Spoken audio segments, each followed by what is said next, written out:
ورپسې ټوکې ملنډې دا به نه کوئ. او بیا الله تعالی په خپله باندې فرمایي چې عسا ان یکونو خیرا منهم، کیدای شي هغه ستاسو نه بهتره غوره او په یو به په بدو لقبونو په وران نومونو باندې به نه یادوئ.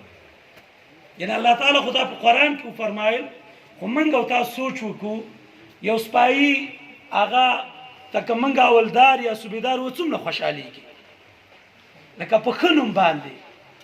نو چې موږ خپل مشر خپل کشر هغه په بوره نوم باندې یاد کړو نو د هغه نوم هغه اثر چې دی په هغه ماشوم کېږي. یو کلي ماشومان دي زما په سکول کې سبق وایي نو واړه په خپل منځ کې جنګونه کوي. نو ما ته هغه کسان چې دا زموږ واړه ولې وران دي. نو ما ورته وویل چې تاسو دوی له نومونه وران کړي دي. کوم چې حماد دی هغه ته مدک وایي، کوم چې مروان دی هغه ته مرک وایي، یو بل دی. نو ما ویل چې تاسو ډق او ډق او دا نومونه مو له ایښي دي خو بیا غرب او غروب په خپله باندې په خپل منځ کې سټارټ. نو چې صحیح نوم وي نو د هغه نوم اثر چې دی په هغه ماشوم باندې وي، په هغه مشر باندې وي.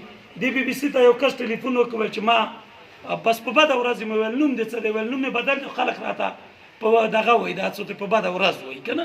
ویل ته به څه ښه ورځ وینې. نو موږ له پکار دی چې د خپلو مشرانو کشرانو د هغې عزت وکړو. بله د دې آیات اصل مقصد دا دی چې موږ د دې خپل اتحاد جوړېدو نه مقصد دا نه دی چې موږ په دې باجوړ کې نورو قومونو ته سپک نظر وکړو. که چا موږ ته کړی او موږ ته خوار انګر ویلی نو زمونږ د طرف نه د نن نه د هغې ته د معافۍ اعلان دی. خو د آینده دپاره انشاءالله نه شو ویلی او هغې ته دا پته ولګېدله چې انګر یو مضبوط قوم دی. او بیا بله یوه خبره مولوي صاحب ماشاءالله ډېر ښایسته خبرې وکړي. دا زمونږ په خپل منځ کې اتفاق اتحاد ورورولي دا د تعصب په بنیاد نه ده. دا په دې علاقه کې اختلاف او په علاقه کې شر او فساد په بنیاد نه ده.